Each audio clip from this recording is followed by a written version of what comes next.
This episode of the SwitchCast is produced by Mac Colbert, our honored Patreon member, and Switch Knight.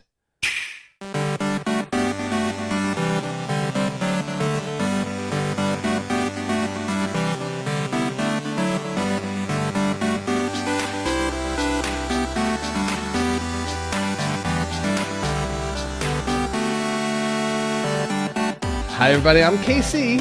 And I'm JV. And this is the SwitchCast, the podcast for the Nintendo Switch pugilist. And kick, punch, it's all in the mind. If you want to test me, I'm sure you'll find the things I teach you will be sure to beat you. Nevertheless, you get a lesson from teacher now. Yes. Oh, you set me up for the whole rap. Thank you. I did. That was unplanned, too. I like it.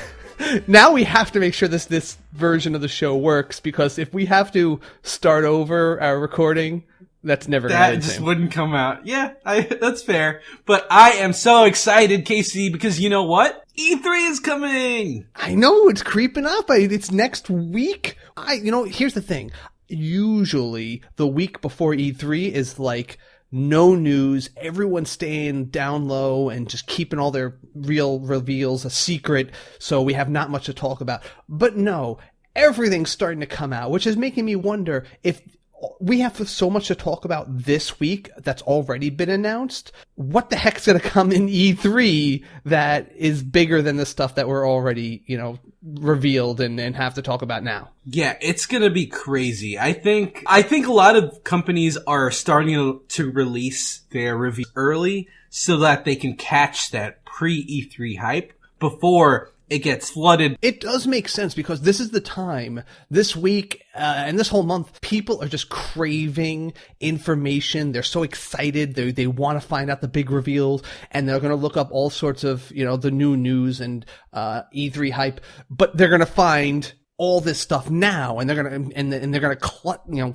grasp onto it and just be like, ooh, it's like peeking at your presents before Christmas. Yeah, exactly. And I think companies are starting to get savvy to the timing of release news releases. Mm-hmm. And while we're all hyped about E3, there's already some announced stuff that's really exciting to talk about. Yes.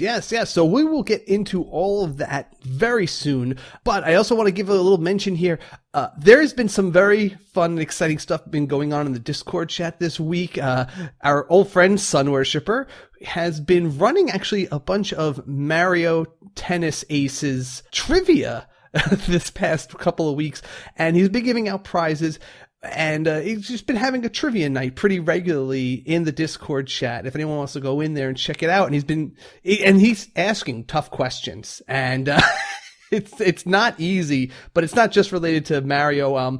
But it makes it worth it for the prize. I'm super excited to see stuff like this proliferating in our Discord chat. We need people to come in and try to win, even if you're not going to win. It's just fun way to break the ice, meet other members of the community, and just enjoy every aspect that we have here, because that's a big part of the SwitchCast here. If you're just listening to the show, that's great, but definitely consider showing up there, and the Facebook group, being a Patreon member, all that sort of stuff, all ways to join in here. But we have a lot of stuff to talk about. We have the game time. I've been playing Punch Club this week, which is a lot more to talk about than I would initially thought in this game. You would think that, the first rule of Punch Club is to not talk about Punch Club. That's a good one. That's good. But yeah, so I've been playing that. I also got to touch on Mega Man Legacy Collections, the one they had on Switch. I forget what it's even called. Oh, yeah. Absolutely. I am a little offended, though, KC, because you would think that the first Mega Man review on this show, with me on it, would be from me. But no, it's from you. It was just on my GameFly queue, and it came in, and honestly, in my life, I've reviewed these same Mega Man games so many times, it's really hard for me to say much more about them. So yeah, we'll see what I even talk about. I know you've been playing something this week too, right? Yep, I have. I've been playing N++, so I'll be talking about that. All right, and in the news, we have tons of headlines, a whole bunch so many headlines. A bunch of E3 Outlook, little hints at what to expect there. We even have a little Pokémon Center for you guys today. And, of course, the new releases and the Community Pulse. We're going to tell you guys, we're going to read off what you guys have been expecting or hope to see in next week's big event. Absolutely. Let's get to it.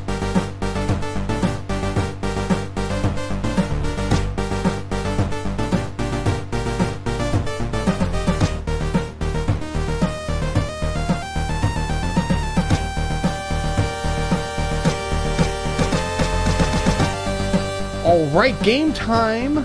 So Punch Club, that is the game I've been playing. This is by Tiny Build.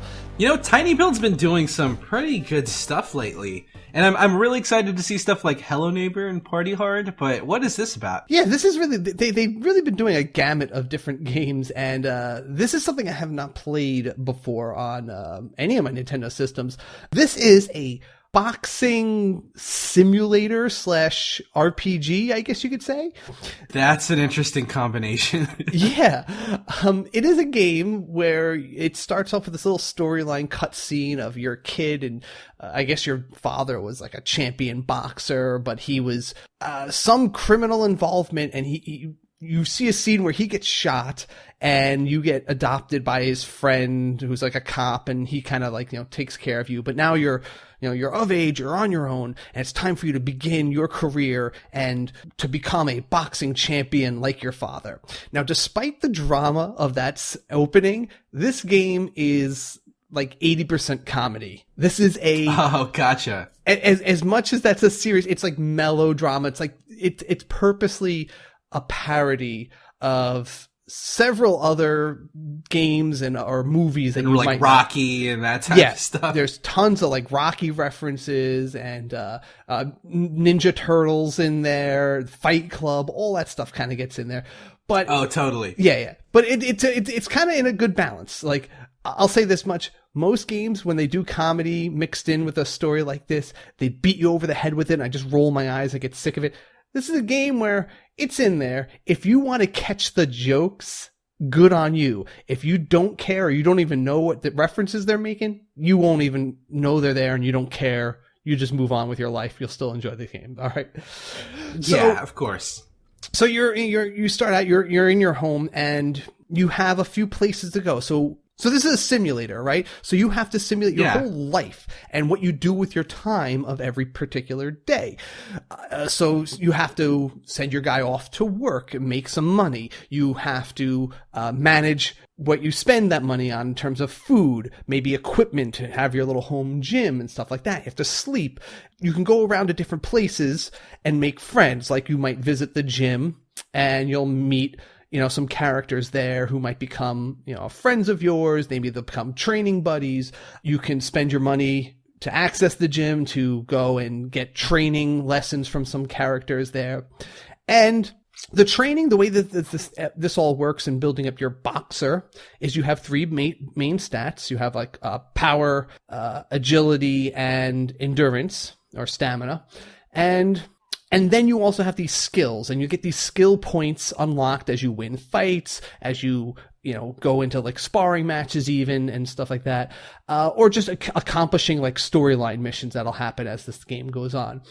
And you'll use those, and you'll unlock different fighting skills that you'll use when you actually get into fights in the game. Different things that like not only just affect what your guy can do in battle, but things that affect your long-term plans. Like, here's a skill that'll increase how well you train in agility or how fast you move around town, things like that.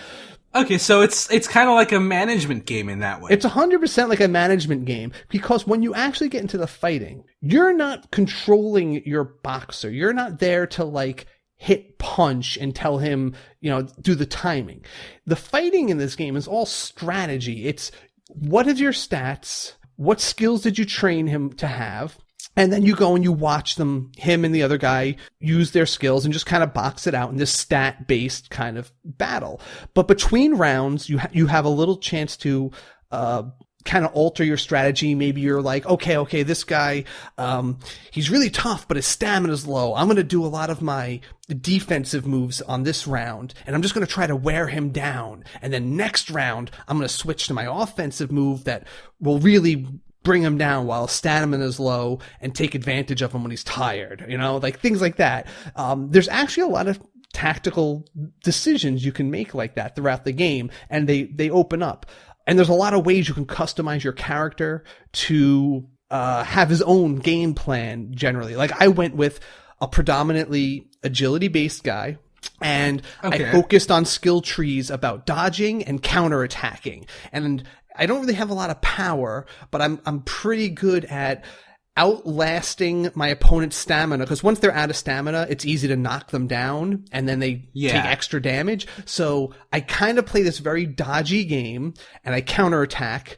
And when they're low on stamina, I tend to shift my strategy a little bit and just kind of keep knocking them down for the finishing blow. And that's my general strategy. But that's actually pretty viable. And to some degree, it seems a little realistic, even though I don't think realism is necessarily a priority for this game. Yeah. So all this fighting and stuff you do is actually not even like the main. It's the main thrust of the game, but that's not even like the real draw for me. So as you start fighting and you climb the ranks of whatever tournaments, you're going to get involved in a lot of storyline elements. You're going to meet this trainer, who's like, your Mickey from Rocky. I forget what his pun name was. You're going to work for a guy at a pizza joint who has these strange mutant alligator samurai who you will have to who you will meet and you'll have to defeat in order to discover some plot about these villains that are these villains who are going around in animal masks robbing various places for different items, and I think they build a super laser eventually. There's a crime boss who you have an option of either working for and being a thug for, or you can try to you can refuse that and try to just get what you want from him with more noble means. So there's some plot elements. There's an Adrian. There's this girl who you can try to woo as your girlfriend. Yeah. I met this guy who's helping me train, but he doesn't just, when you meet him and you become friends with this character, you can't just say, hey, I'm going to use you as this now like training buffer, right? He's like, hey, you actually have to spend time hanging out with me before I just do things for you, right? Or you might have to do him favors in the storyline. So you do actually have to develop relationship. You actually have to develop relationships with these characters before you don't just unlock them and immediately they become a resource. Right, exactly. And speaking of resources, you do have a few stats you have to worry about on a daily basis. Like, you have like a health store, right? So like if you get into a lot of fights in a given day, your health will go down and you can risk injury, like that'll last a long time that might affect your stats, for an extended period of time. You have a happiness stat. And if you ever, let's say you just want to go to work and build up money for a long time, if all you do is work, go to sleep for too long, your character just gets miserable and training and all that sort of stuff won't be very effective. And so you have to, you can spend time watching TV, hanging out with your buddies, things like that to build this happiness meter back up, or just eating good food like that. You also have an energy meter, which just means you have to go to sleep every so often. And, but the thing about the time also is, this isn't a game where you can just build up stats and just kind of... And then win. And yeah, because... Just brute force it, essentially. Yeah, you can't really do that because your stats degrade over time. Like, you can build up like a really massive like power and endurance, but every day you're going to lose a chunk of it. So it doesn't pay to just spend time building up your stats. It's about picking the right time to focus on training and being like, okay, I have a fight in 3 days, right? Because you'll get these schedules every so often and you have a fight in 3 days. All right, I'll spend the first day building up some money, resting up, and maybe just make sure I have enough food in the house to get by for a while. And then you'll be like, okay, I'm like the next day before, I'll start training. Maybe I'll learn a skill. You can learn some skills that'll lock in a certain number as your minimum, because Normally your skills so can it go back changes down. your baseline. Yeah, right. But you can only do that for like whatever you're focusing on. Like I focused on agility, so I have now a skill that says, all right, my agility will never go below 8.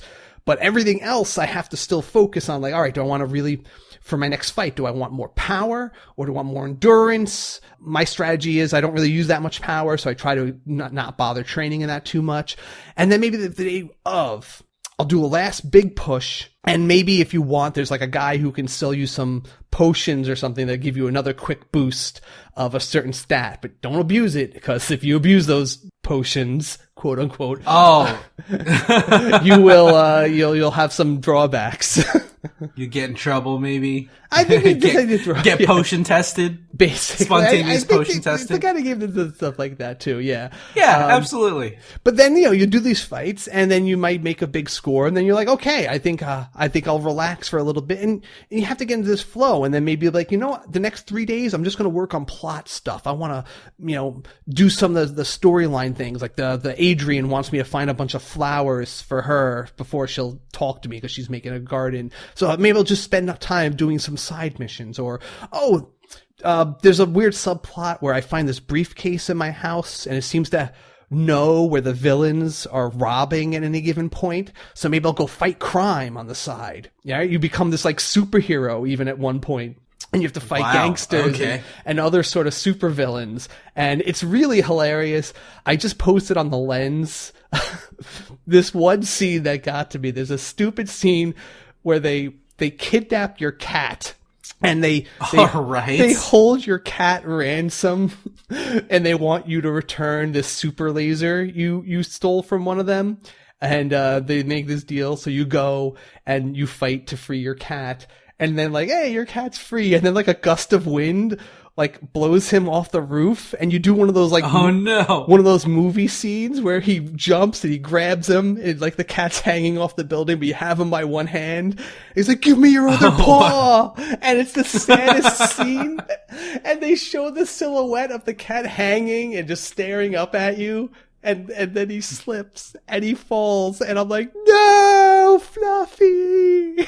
Oh, that's awesome. That's actually hilarious. It's hilarious, but it's so sad. It got to me, and it really it motivated me to be like, oh, I am crushing these villains now. I cannot wait to stop them. They've messed with my cat, man.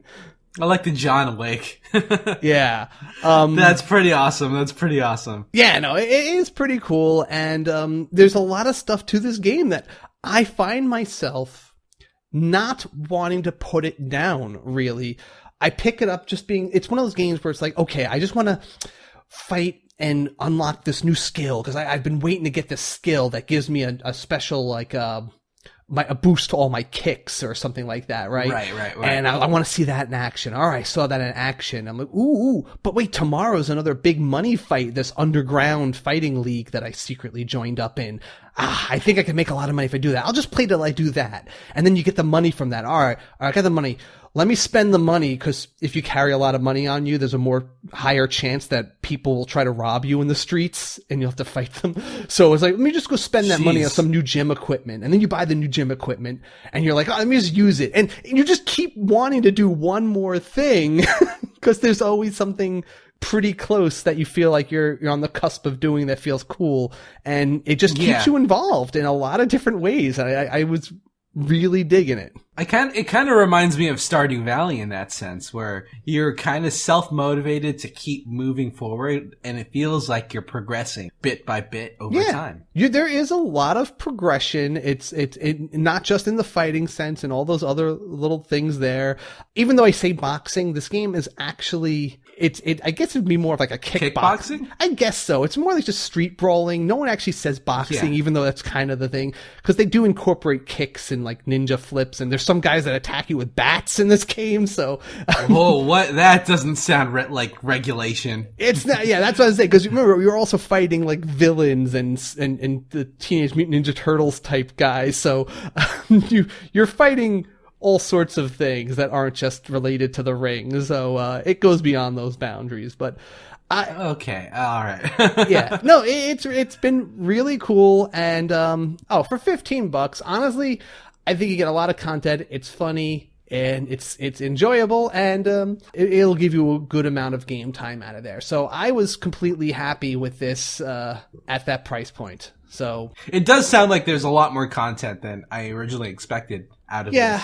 The only thing I could say that people might put off certain players is, remember, you're not actually controlling the battles. So if you're the kind of person who feels like you want to just like, I want to control it, I want to punch, I want to throw the kicks, I want to do the dodges, this might not be for you. But if you're the kind of character who likes the management aspect and just thinking about tactically what's the right combination of like kicks or defenses to beat this particular enemy, that you're going to probably enjoy it more, especially if you can figure out the stats and stuff. Yeah, I do think it's worth noting that, because looking at the screenshots, I had no idea that you had absolutely no control over your actual fighting. Yeah. Yeah, and you know, there's sometimes luck, because there's a lot of, like I said, stats, and there's rolls about when you hit or miss.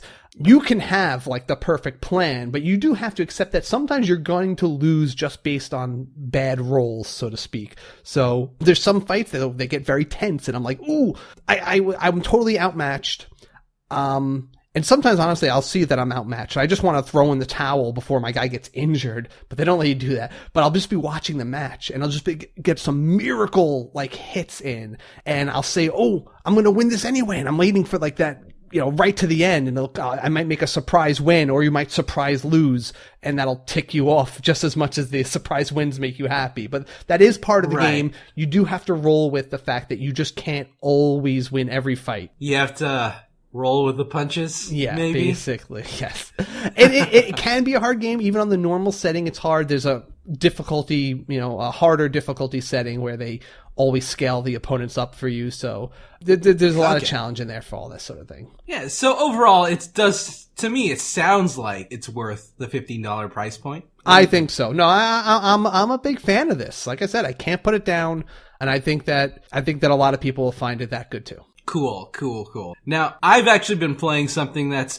been around for quite a while, in a way. So I've been playing N++. I have no idea what this game is about. Oh, really? Okay. So, well, N++ is a physics platforming game where you get to play as a stick figure ninja that platforms through a fixed stage. So, if you look at the basic aesthetic of this game, the graphics look like they kind of come from one of those classic Flash games from the early 2000s. And you want to know why that's the case, Casey? Is it an actual early Flash game from the 2000s? Yeah. It's actually, this game was actually based on a Flash game from the early 2000s called N. And eventually, they eventually released a sequel to the game on the Xbox, the DS, the PSP. And I believe that one was called N+. And now they have a newly released on the Switch game called N++. So I guess that's their naming scheme. They evolved from a Flash game to a full-fledged game here, and it's interesting to see how much of a legacy this stick figure game has. Okay. Now, the controls are pretty straightforward. You're controlling your ninja stick figure by moving the character with the left stick and jumping with A. That's pretty much all of the control scheme itself.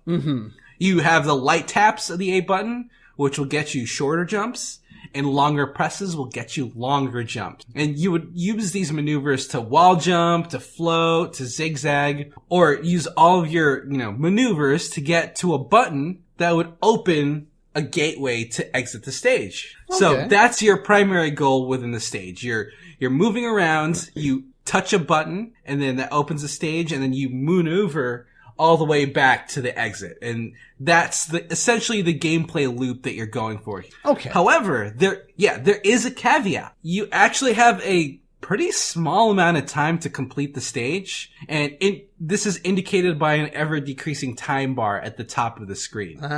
So you do have a time limit. You can't just stand there and figure out where to go.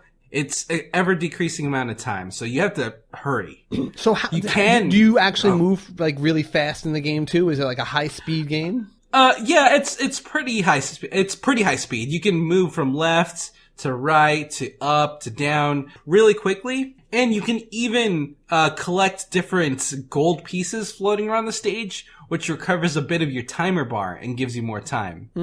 So that you have to kind of balance between grabbing those gold pieces to increase your time and consider how much actual time that would take and whether the risk is worth it. Okay. Is there there's a little bit of figuring out maybe like, all right, yeah, I have to go this way first, get these coins and then jump over to the other area of the stage in order to press the button, then jump back around or maybe to a different area to get to the goal. So not always is the shortest distance to your goal the correct path to take. Yeah, that's exactly right. And there are even a wide variety of obstacles that you can face in this game.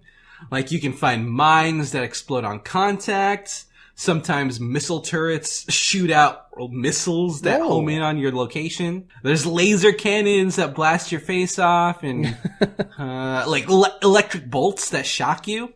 And there's even a roaming ground enemy that David lovingly calls an evil Roomba. And well, yes, that's kind of a redundancy.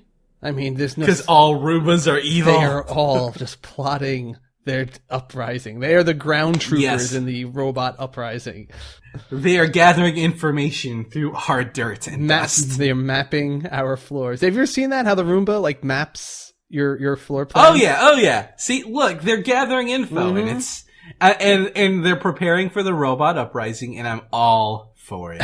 But anyway, the level structure of each of this game is actually pretty standard with, each episode, the first few levels of each stage helps you practice specific maneuvers that culminate into the final stage of that little series. Okay. Which is pretty interesting. It's nice that there is a lot more deliberate level structure and level design to this game, which I like. The levels definitely felt cleanly designed. And while each stage, although it does seem kind of simplistic, they do have a pretty smooth flow to them. So it's satisfying to go through once you progress through each stage. Like, it never feels jarring at any point while you're playing. Okay. Are there any kind of like boss challenges of any sorts in this? Not really. There aren't any bosses that I ran into, and I've played a lot of levels. Okay. It's mostly just maneuvering and finding the button and finding the exits. Any kind of life count, or is it just like infinite lives? But they, No, it's one of those games where you hop in, you go in, you try to maneuver around, and you can die in an instant. This is a very trial and error style game, akin to stuff like Super Meat Boy. Right, but you respawn pretty quickly? Yeah, you spawn immediately and then just keep going at it until you get through the stage. Now, I know there are people who love that style game, but there are also a lot of people who get really annoyed by dying so suddenly and so quickly from a single touch of an obstacle. And I have to say, I didn't quite like how simplistic the graphics were in terms of symbology. Oh, okay. So there are a couple, little symbols that change how you work. So there's a line square that if you run into, it pushes you and launches you up. I wasn't sure what that was because all the graphics were so simple. So it was hard to discern whether that was something that would help me or something that would kill me. It's not like an intuitive iconography to things. Like that, right? So, some things are obviously bad, like spikes are obviously bad, and big jagged lightning bolt lines are obviously bad. But some things can be a little confusing. Now, it is trial and error, so you die quickly and you launch back up quickly. But if you go through a complicated maneuver just to die from something you were confused by, it can be pretty frustrating. Okay. Now, there are a lot of modes to this, actually. So I believe there's like a level editor. Oh, you can make your own stages? Yeah, you definitely can. The graphics for this are so simple that I think, including a level editor, just makes absolutely a lot of sense. Were you able to like download stages that other people designed? Yeah, there is online level sharing. So you can pull stages that people have created, though I haven't personally done it myself. There's co-op modes, competitive modes, and there's just a bunch of stuff here. There are I believe there were over 4,000 levels that are available to you. So there's quite a bit of content here. Ultimately, though, it's pretty much an expanded Flash game. And it's the one that a lot of us played in grade school with a bunch of extra hazards, stages, and colors. So, you take that for what it is. Okay. The game costs the game costs $15. So if you can get over the fact that it does still look like a Flash game, and that kind of diminishes the perceived value of this game, I think there's a lot to it. Do you think if you had not played this in like high school or whatever, do you think that this would be more appealing to you today as a fresh player to it? That's a good question. I don't know if it would from just first glance, just because there are so many tight single stage platforming games out there nowadays, and the graphics don't inherently pull me to the game. Okay, I mean, that's a big deal. The aesthetics for these different games are what really makes or breaks a lot of them for people. It looks a lot simpler than it actually is. So if you like the style of game and you haven't played the original Flash game, I would definitely implore you to maybe check it out. It's $15, and that seems like it's a lot, but there is a ton of content here, and I think it's worth a shot. It feels like one of the predecessors to all of those Super Meat Boy style games that are popular nowadays. I mean, I guess that main thing is that online access to limitless stages and designing that could really make this game, give it a edge against the competition in that, unlimited content basically. Yeah. This style of game, especially with the way they've made N and N++, all they can do really to add to it is to just include more modes. So the fact that they have competitive, co-op, level editor, leaderboards, that type of stuff. I haven't tried it, but I believe it's just, multiple players on the same team. Okay. Which totally works because of just how much empty space a stage can have. Speaking of simple games and simple masterings or re-releases, I actually also took out, like I said, Mega Man... Was it Legacy Collection 1 and 2? Oh, cool. Okay, how did that go? I actually would have picked this up myself, but, I forgot about it, and I kind of got distracted by Mega Man 11 announcements. Yeah, so how's this going? I mean, it's great to play, the Mega Man games again.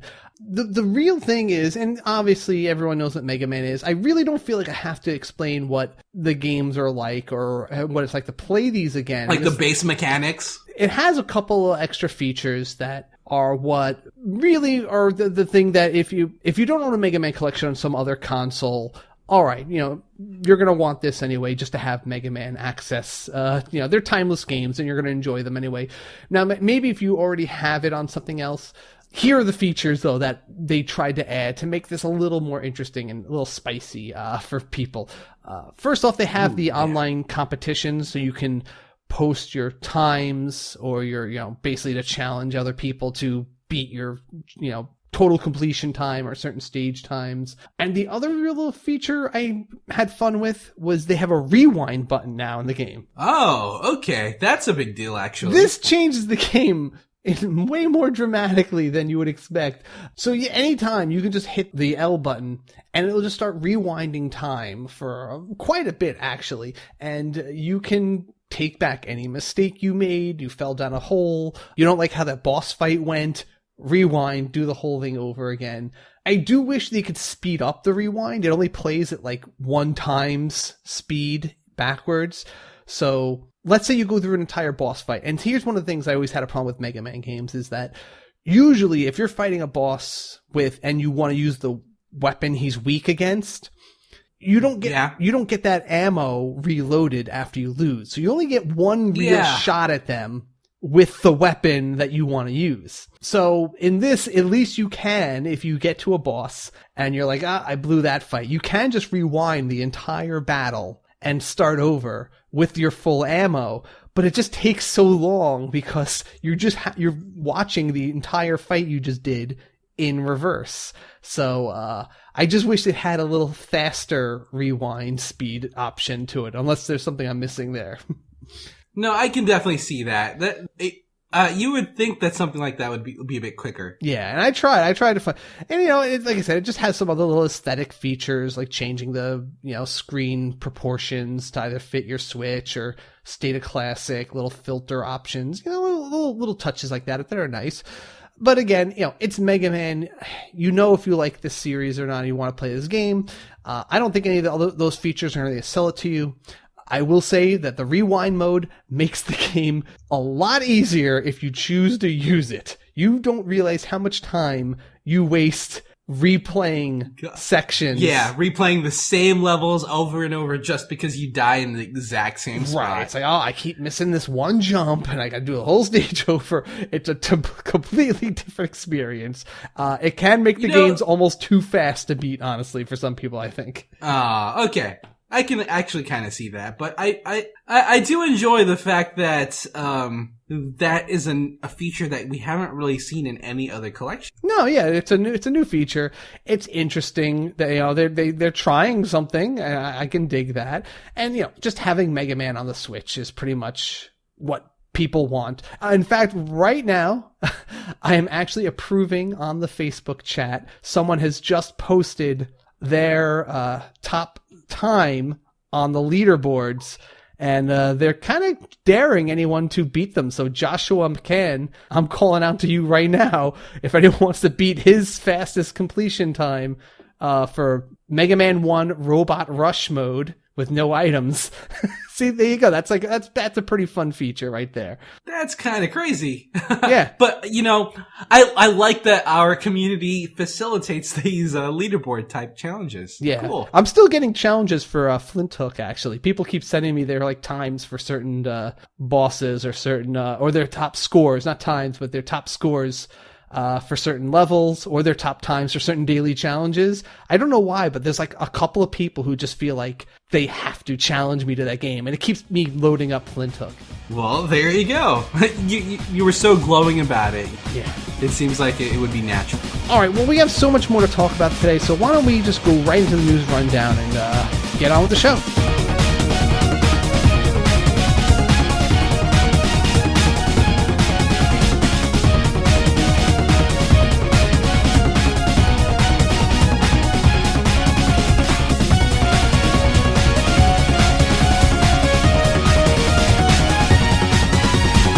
All right, news rundown, and here are your headlines. I was telling you how last weekend I was actually going to test out my Anchor battery. To the most I've gotten to use it in a single weekend when I was camping. Oh yeah, how did that go? And that went really well. I still can't tell you how long it lasts because I had to charge my Switch twice. I will note that it doesn't necessarily charge it at the same speed that I drain. I think it drains the battery still a little faster than the Switch can charge. So I do have to turn off my Switch. So when I want to really charge it up. But that might be a problem that has been solved by the Anchor people, as they just announced a officially licensed line of Switch portable power banks. They all look like the same Anchor style batteries like the one I have, except they have the Nintendo Switch logo kind of embossed on them. Interesting. It is pretty cool. And these actually are, first off, they alleviate the worry I said before about how, certain chargers might not be totally safe for them after all that debacle with the bricked ones before. But these are, since they're certified, guaranteed safe for your Switch. We can actually say that now with a bit of confidence.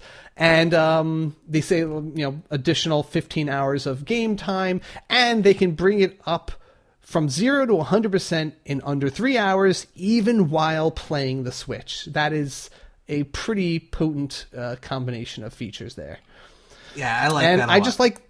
I like the Anchor battery forms. I just like they have form factor. They have a nice texture to them, and they come in different shapes. Like, I like the long, thin ones. They're very easy to throw in a backpack, or they fit in a pocket well. And I don't know, they're just a good size. Yeah, I like their smoothness. And honestly, I'm very dubious about portable batteries just because of how they could potentially ruin the product that you're charging. And I do like that Anchor does have a bit of a reputation for being reliable. So we're not sponsored by Anchor in any way. Though we'd like to be. But we'd like to be, yes. but they, I'm usually never worried when I'm charging with an Anchor battery. So that's something that reassures me. Everyone at the Switch Fests I know uses an Anchor battery. I think that no one has had a problem with them so far. I think probably the only real thing is that it doesn't charge faster than it drains. So you can't really, like, if your battery's low, you do have to turn it off to get the battery level up a little bit. So this solves that problem, and it's just nice. If you haven't already bought a battery for your Switch, here's your option that you might want to look into. Got some really exciting news about GameCube controllers. Looks like there are officially licensed GameCube controllers on the Switch coming from the PowerA company. These aren't Nintendo created or Nintendo produced controllers, but they are officially licensed. So it does look like we're really gearing up for Super Smash Bros. Soon. Yeah, people are very fond of the GameCube controllers. I like the asymmetricness of them. I think they looked really cool and they had a nice form factor as well. I think it's gotten to the point where everyone is so used to playing Smash on the GameCube controller that you can't really go back to or move on to anything new. It's very difficult. And I don't think there are any other controllers that have lived through multiple generations like the GameCube controller has. No, it has been super popular. People have always been looking for ways to connect a GameCube controller. I remember to the Wii and the Wii U, people wanted to find a way to connect them, and they wanted to use it for Smash and other things. And I remember just being happy when I found I could just plug in my straight-up old GameCube controller into my Wii way back. It's a great controller. I just think it's just something about it, just something about the positioning, how easy it is to get your thumbs on the joysticks or switch to the D-pad, and it's simple, but the asymmetry is what I really dig about it. Right. And all of the veteran Super Smash Bros. Players, almost all of them have been playing on a GameCube controller, and there's a lot of muscle memory involved with that controller and that game franchise. So makes sense. People probably don't want to let go of all that hard-trained muscle memory. So okay, so the eShop got a little bit of an update over the week. Thank goodness. It's little things, but I think they're adding up. They have a new featured tab. So this is where they're gonna post the big games or anything that's upcoming or something older that they want to bring into your attention there. But this is good because whenever we hear a big announcement, like when Mario Aces comes out, right, when the tennis game comes out, rather than going into the shop and either searching in the new or typing in the name, if you go to featured, you'll just see it and any other big title that maybe you didn't remember is important to look at, but it'll be there. And it's a good way, they usually pick older games, maybe ones that are on sale or ones that are maybe their sales are slipping a little bit and they want to give them a boost. A lot of companies do appreciate just having the ability to reinvigorate sales for a particular game if they get a featuring. It's a big deal on on the app stores and stuff like that. So it's pretty cool. And it's good that you can even discern between just the whole library and digital only games too. So it's just it's just handy to upgrade the eShop, since I feel like it really needs better capabilities or better categories. Now, something that was dug up in the eShop actually would be pretty interesting to you, I think. Ooh, yes. So it looks like there was an enterprising data miner who was able to find some Fortnite update information on the eShop. Yes, in particular, they found the icon that would be used for the game if it shows up on your homepage icon. So way to ruin a little bit of hype by announcing this early, Mr. Data Miner. But I'm actually pretty pumped for Fortnite to be on the Switch. Was it your Switch pick in the past, or was Player Underground's PUBG? Yeah, but was PUBG your pick? I don't quite remember. They're the same genre, so any of the entries from the Battle Royale genre is welcome to me. But the battle royale genre is just such a huge phenomenon nowadays.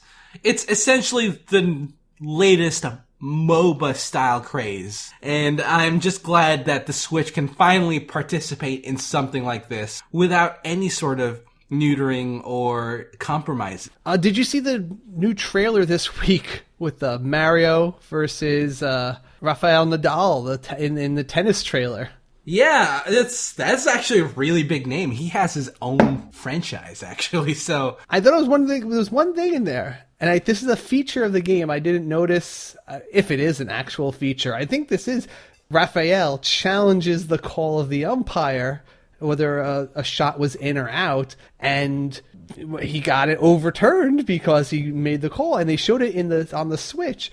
So it looks like that's actually a feature, unless that was just a gag they pulled, but that's kind of an interesting thing to add to the game, that like have umpires that make bad calls, but you can challenge it if it's like really close and you really think that, no, that was totally out, and you want to use that. I mean, that's kind of a big thing in sports in general now. So it is part of the games across the board. It seems like they're adding that to games. So I'm not 100% sure how I feel about that, though, being put in a video game where there doesn't need to be this inaccuracy, Yeah, it's an interesting little extra element to it. I know they're adding a lot of mechanics to this game just to have strategic depth. So, who knows? We'll see if it's annoying, if it's the tripping of this game, but I'm sure it'll be a feature you could turn on and off, or like there's probably a mode where it doesn't have that or something. I'm sure it's not something that's always... But I feel like, I guess my initial impression is, I'll just say, I expect it's going to be a thing I don't like, because I don't want to feel like I have to pay attention. Question. Yeah, I don't have to pay attention. Like, I don't want to have to worry about oh wait, did I see it go out? Or, is my opponent going to get a advantage because he's a little more observant of these features that are typically not something you have to think about in these games, Yeah. And also those cool at the end, they do a little signature on the screen, but if you listen, the markers play the Mario theme as they're squeaking on the screen. Oh, that's pretty cool. Yeah. It's a nice touch. Whatever. Anyway, so on your side, I think you might be really excited about this bit of news. Square Enix is making a Nintendo Switch focused division in their company. So they're really dedicated to developing Nintendo Switch games, it seems. Yeah, it seems like because they've kind of been half-heartedly going into Switch. I mean, Octopath is the one exception, but everything else they kind of threw at it was kind of like a B team kind of effort, or just bringing a previously made game, porting it over to here. But it seems like they have a dedicated team now that not only making games, but maybe working on more ports. And it sounds like the level that they back this team is going to be based on how well Octopath does. So they establish them now, and if Octopath goes gangbusters, they're gonna really fortify this team and really enhance the plans to bring a lot of stuff over to Switch. And if it doesn't go so great, then maybe they'll just keep them on the back burner and just let them bring over some cheap to transfer games. But I'm feeling optimistic about Octopath and the future of Square on here. Maybe they'll live up to my old dream of them bringing World of Final Fantasy over to Switch, which is a game I really would like to see come over. Yeah, of course. I really think we should push for Octopath Traveler as much as possible, just so that we can have Square Enix put all their chips into the Switch. Honestly, it's such an important company, I think, to people like us. That's so many games that are super near and dear to our hearts are from them. And I kind of want them on this ship. I want them on board with us. Yeah, I totes want them on this ship. All right, going over to the E3 Outlook, it's a few stories here that are kind of teasing us for what's going on here. So it has been officially confirmed that Masahiro Sakurai will appear in the Nintendo E3 presentation, which, it's not overly surprising since we know Smash Bros is going to be featured this E3, but it's really nice to hear. And Sakurai has been a really big part of previous Smash Bros reveals, and I feel like without him being part of that presentation, a Smash Bros reveal would seem kind of hollow. Or a bit more hollow than... It might be. It's very possible it might be his farewell appearance, too, because he's been talking about stepping down for so long. A game director for a while. Right, and this might be like the final big hurrah. Right, we don't know like what exact role he's been playing with Smash Brothers. We know he's involved, but he might be training his... successor in this realm. So maybe he'll be passing the torch on in this presentation, or maybe he'll just be his grand finale. Yeah, we'll see. But he's very welcome in any future E3 presentations, in my opinion. I'll definitely be paying attention to his appearance. Yeah. So, I don't know how noteworthy this really is, but it looks like there were 10 unannounced full-price Nintendo Switch games listed in GameStop's system. We don't have any specific title names, but we have open slots for SKUs. Yeah, I mean, that's a lot of full-price games coming out this year, potentially, so... Right. So, I mean, it gives us an idea of how much we're looking to be revealed to us during this E3. And on top of that, Konami, they announced they are going to be revealing 2 new games for Nintendo Switch at E3. Whether they are brand new titles or some sort of ports, that's all up there. You could speculate all you want, whether it's, a Metal Gear game or maybe a Suikoden game. Who knows? Yeah. But it's not going to be Suikoden. As much as everyone... No, it's never going to be. It's never... You're right. It is never going to be. But Casey, it's never going to be. I'm fine. I've accepted that. All right. Why don't we move into something that is going to be... And let's have a quick little Pokémon Center. All right, so first off, the Pokemon's president gave us a few extra details in an interview with Famitsu. This was with Famitsu Tsunekazu Ishihara. He talked about a few little things that are going to be related to the next mainline Pokemon game, and he just mentioned that there's going to be definitely new Pokemon, right?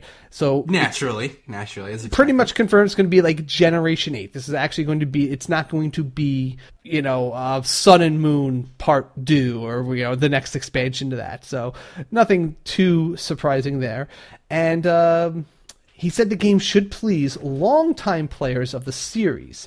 I read that to mean it's going to involve more throwbacks, maybe like characters, like reappearing characters, or something that you would more appreciate if you have been playing the game throughout the whole series. Something that you'll recognize. Interesting. That's how you read that? To me, I read that as it's just going to be more of a traditional Pokemon game instead of a spin-off-esque game like Let's Go Pikachu. I would even read that opposite. Like if to please the longtime fans. I mean, I guess there's a lot of them who don't want any change to this series, and that's totally possible that that's what he meant by that.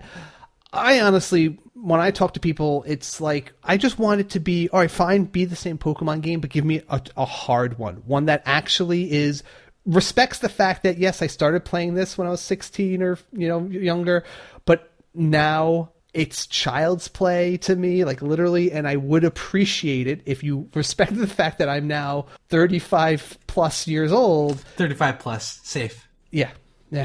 And that I would like a game that will challenge me on that level rather than it just being this kind of breezy RPG that I can get the challenge only by playing other people after I've beaten the game, Yeah. I can see that interpretation. I don't necessarily agree with it, but I would not be surprised if they do add a bit more of an adult focused or adult oriented difficulty level to this game. Didn't they have something in, was it Black and White, where you can unlock the slightly harder mode by connecting to certain people's games? I don't know about that. I don't remember that to be a thing. One of the games had a thing where, whether you had black or white or whichever one it was, maybe it was X or Y, where one of those two games came with an easy mode, one of those games came with a hard mode, but you had to connect to the opposite version to unlock the different mode. And it would just be a very slight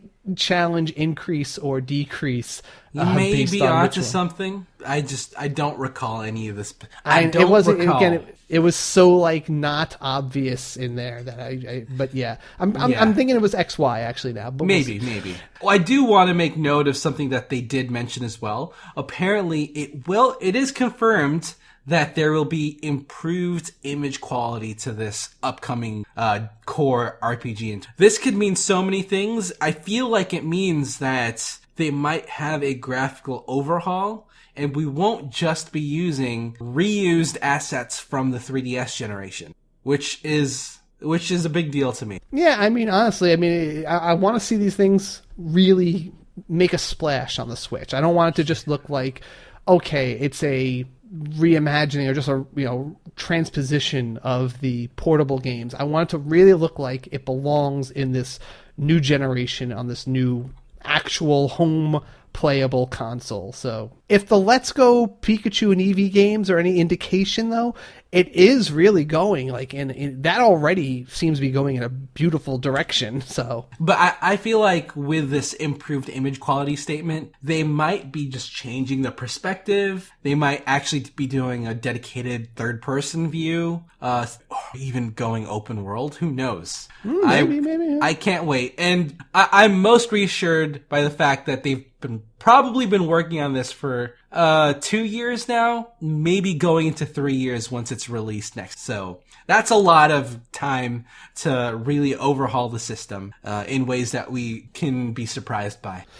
Also, we got Pokemon Let's Go Pikachu and Eevee apparently will require the Switch online service in order to access a few of the most important gameplay features, specifically the ability to trade and access online battles. So yeah, well, it's reassuring that there are online battles in the first place. Mm-hmm. So it's not just a fully casual experience like Pokemon Go. But yeah, some people are probably bummed by the fact that they might have to throw. Yeah, I feel like most people are already kind of accepting that they're going to be coming to terms with it. Yeah, I think people have had more than enough time to get used to the online system, and that they've prepared themselves. Look, you've gotten it free for like a year and a half now.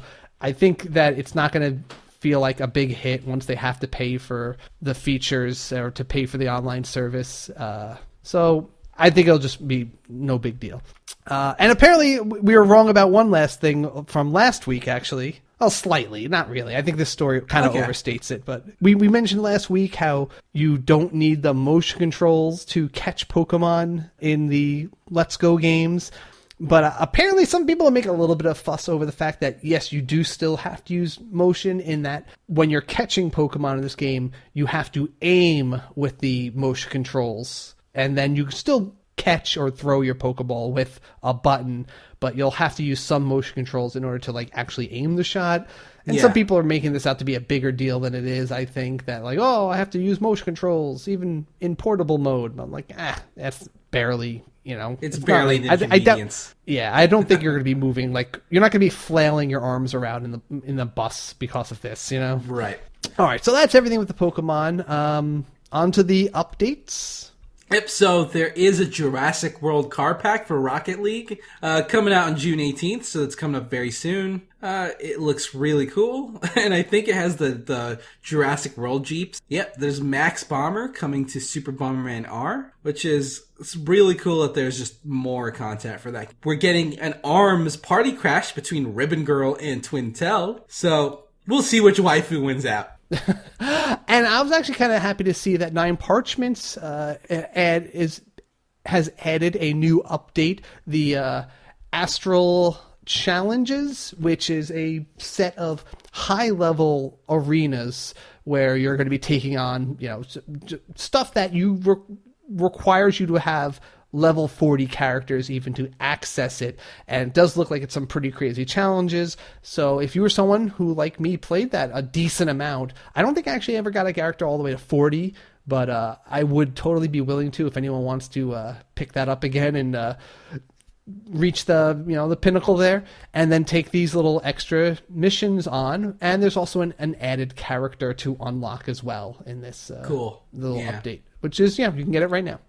All right, JV, why don't you tell us what the new releases are this week? All right, that is my job. So on June 8th, we are getting Sushi Striker, The Way of Sushido, Legendary 11, Operation Hardcore, Slime-san, Super Slime Edition, and One Strike. Now, Sushido is something that Nintendo's really been pushing. So yeah, I think Sushi Striker will be the next game we have to have some tournaments for in the community. Oh, yeah. It looks great. I'm picking it up. I'm going to check it out. Now, on June 11th, we're getting Jolt's Family Robot Racer. And on June 12th, we're getting Tennis World Tour, Hexalogic, Alchemic Jousts, and Paladin. Whoa, that's pretty cool. So we're not getting Overwatch, but we're getting not Overwatch.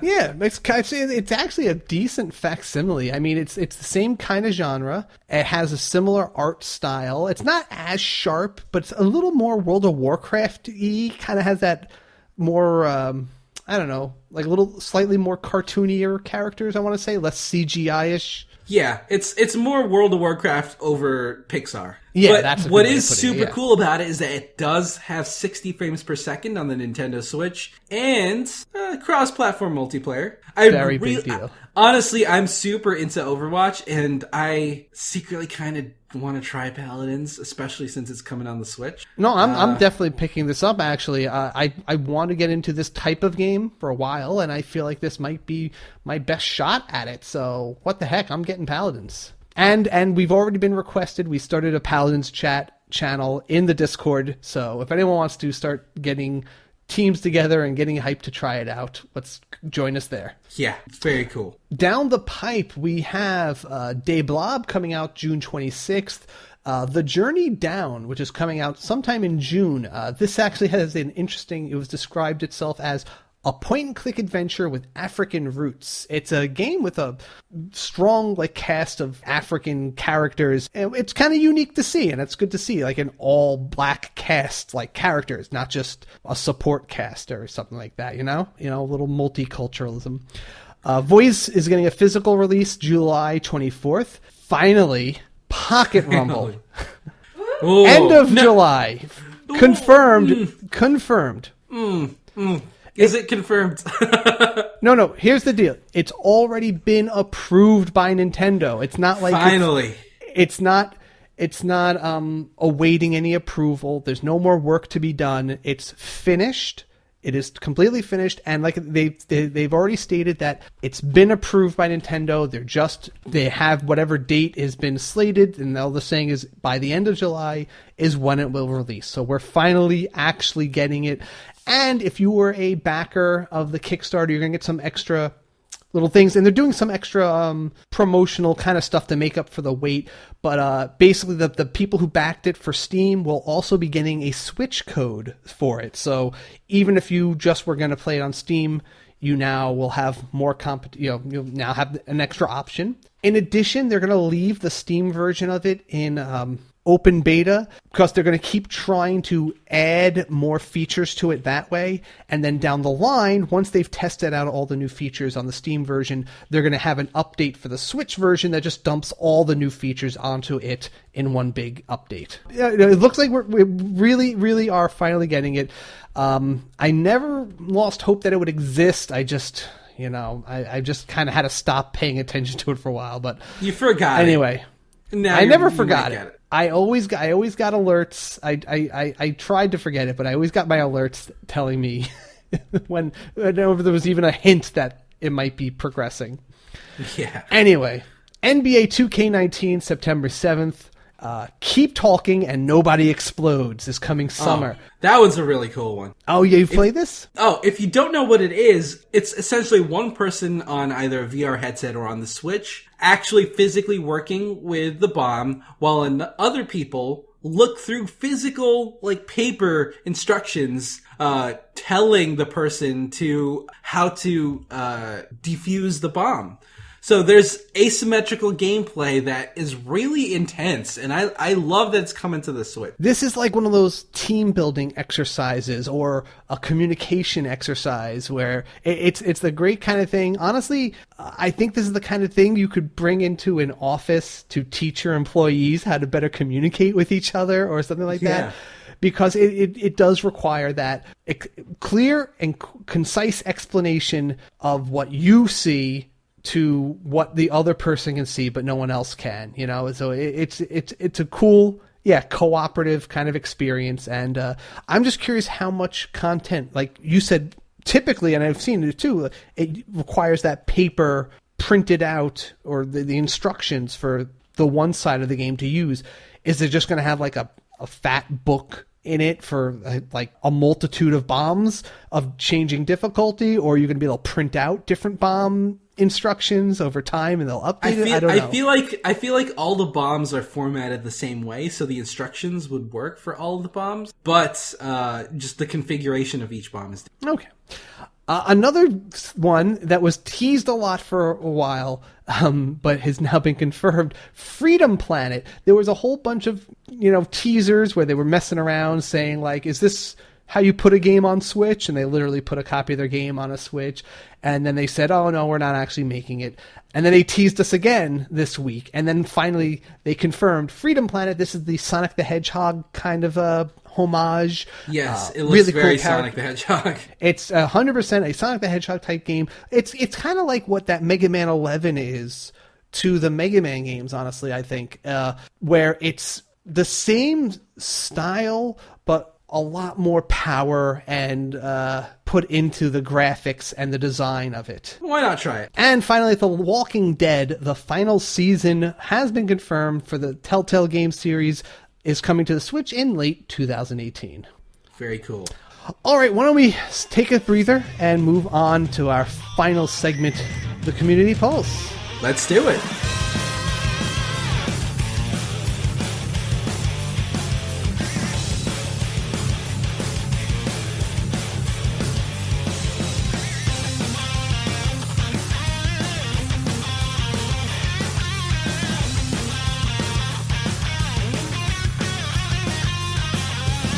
All right, Community Pulse, and we have a lot of feedback, but we can only pick a few of you guys to read. So we asked you, what are your E3 predictions, dreams, hopes, fantasies, all that and more? And here's what you guys had to say. Why don't you kick us off, JV? All right, so I'm going to start with our good old friend Jeffrey Kappenberg.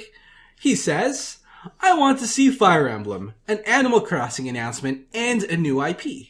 I'm not even going to ask for third-party games, because I know Nintendo's in a good place for once, and I'm happy to see things just play out.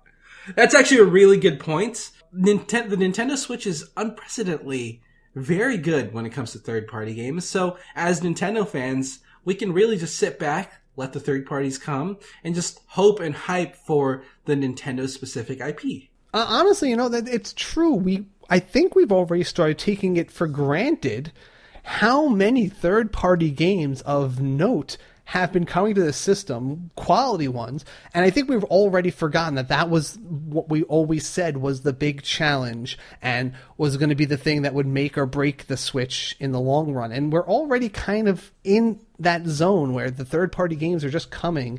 And, the first-party games, of course, have still got a super hype, but let's not forget how iffy we were on that even being a thing. And this is the chance to kind of close the book on that argument forever here. Oh, yeah, totally. We even just discussed a couple in this episode alone with, Paladins and Fortnite, Nine Parchments and Rocket League. That's just a lot of third-party stuff that is really filling in the library quite consistently. Napping Rat wrote us on Twitter, my hopes rest on 2D Mario. I just want to know when or if it will happen. There's a couple of good games that would do, or Super Mario Maker, or a hand-drawn new one.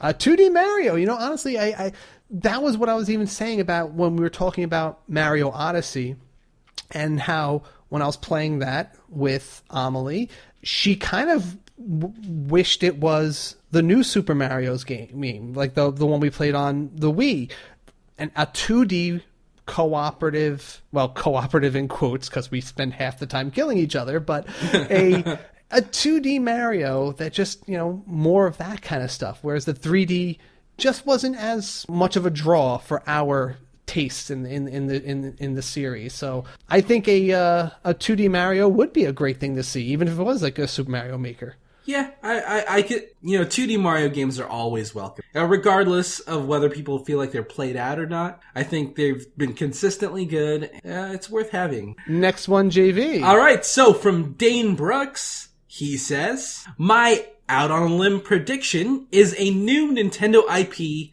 that is a horror game. So, I thought this was incredibly interesting because we almost never have gotten, or actually, I think it's a never. We've never gotten a Nintendo IP that's a horror. The closest we've gotten was maybe Luigi's Mansion, and Fatal Frame is something that's kind of linked to Nintendo, but isn't Nintendo directly.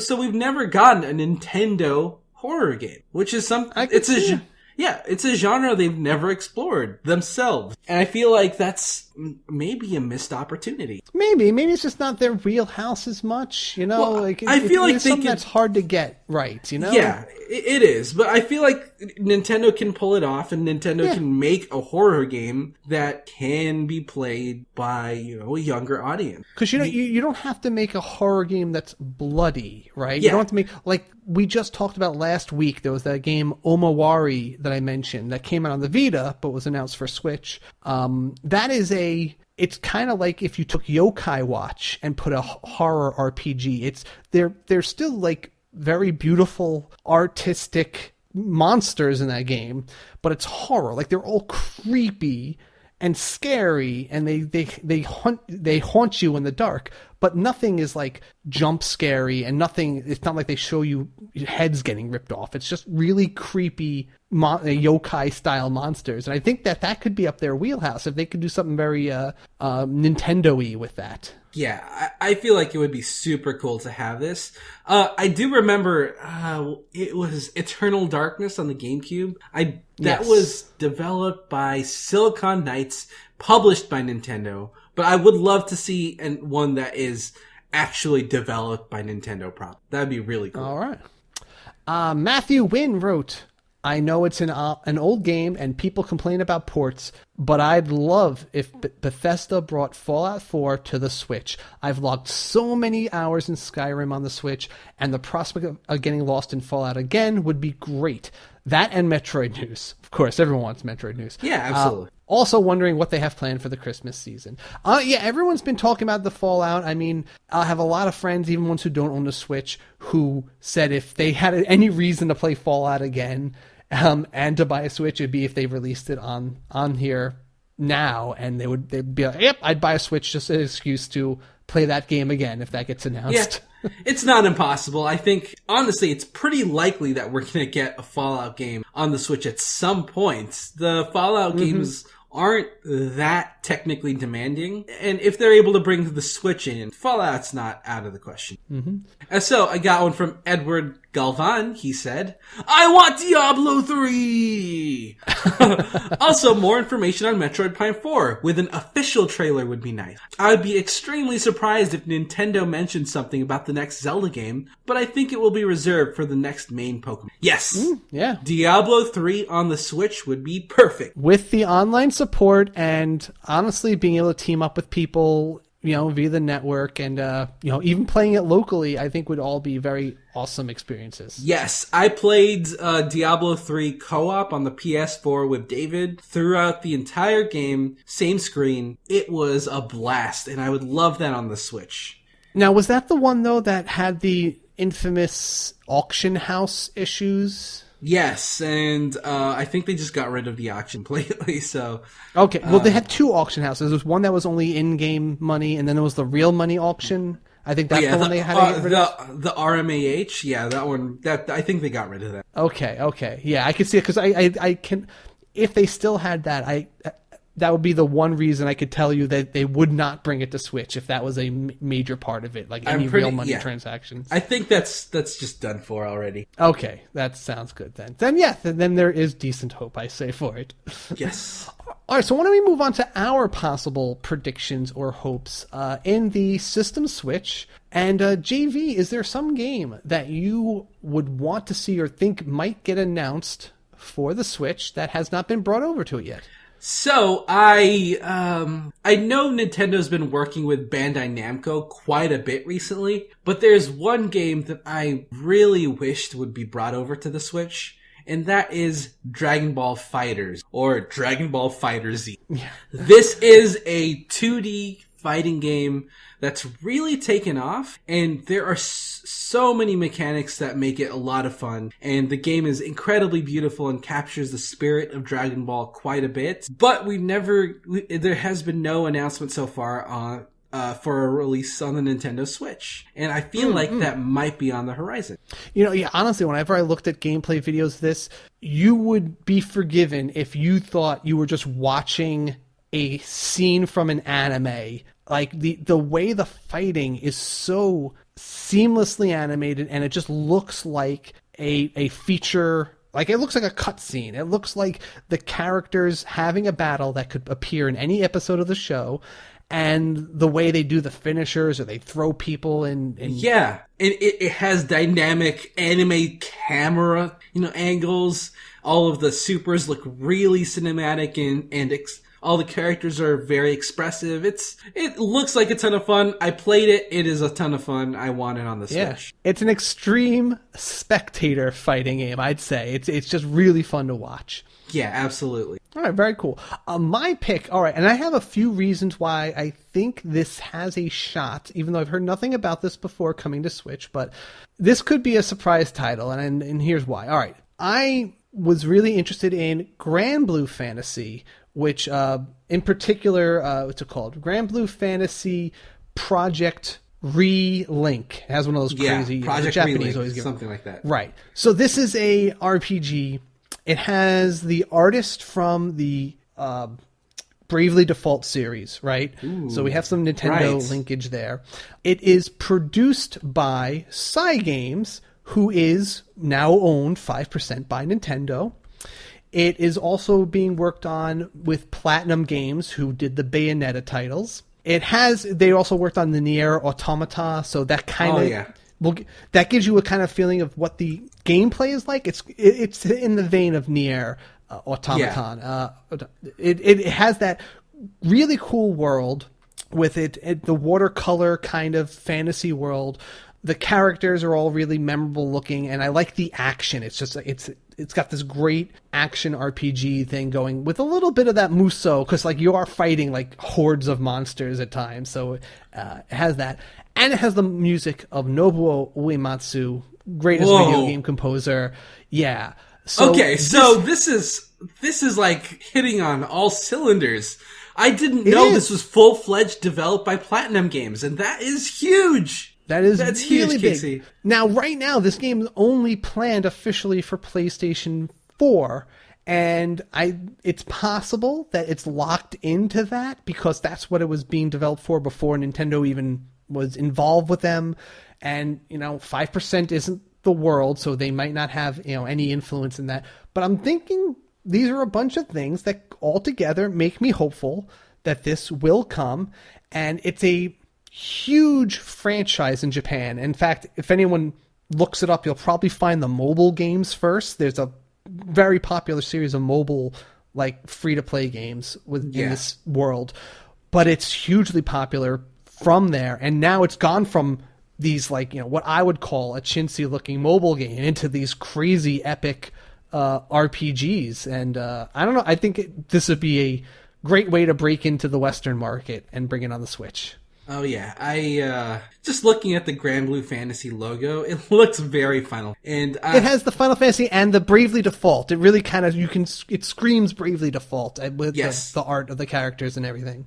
I didn't know this was developed by Platinum Games. I am even more excited for this than I was when I saw it at PAX. You could probably, honestly, now that I look at it, because I was focused on the Nier thing, it does have that, a little bit of that Bayonetta style, like, you could see their influence on the action in the game. Yes. All right, well, that is our show. We hope you're all really hyped, and we hope you can contain yourself until next week.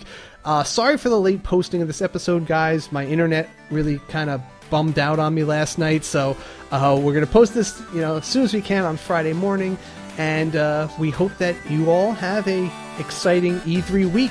But until then, switch it up. Thanks for listening. You can support the SwitchCast by visiting us at patreon.com/theswitchcast and join the review crew by rating us and subscribing on Apple Podcasts or wherever you get your podcasts from. Also, check out our Discord chat where we have an enthusiastic bunch of Switch fans in a family-friendly environment. Also, join our Facebook group for daily discussion and quite a bit of activity towards the Switch itself. You can also contact us directly via email at kc@theswitchcast.com and jv@theswitchcast.com. Talk to us on Twitter @theswitchcast. Thank you, HeatleyBros, for the theme music. And check us out on our website at theswitchcast.com, where we will post all relevant links and show notes. Promotional considerations provided by publishers in the form of review copies of games. I like that. How'd that go, Casey? Meep, meep, meep, meep, meep, meep. Do, do, do, do, do.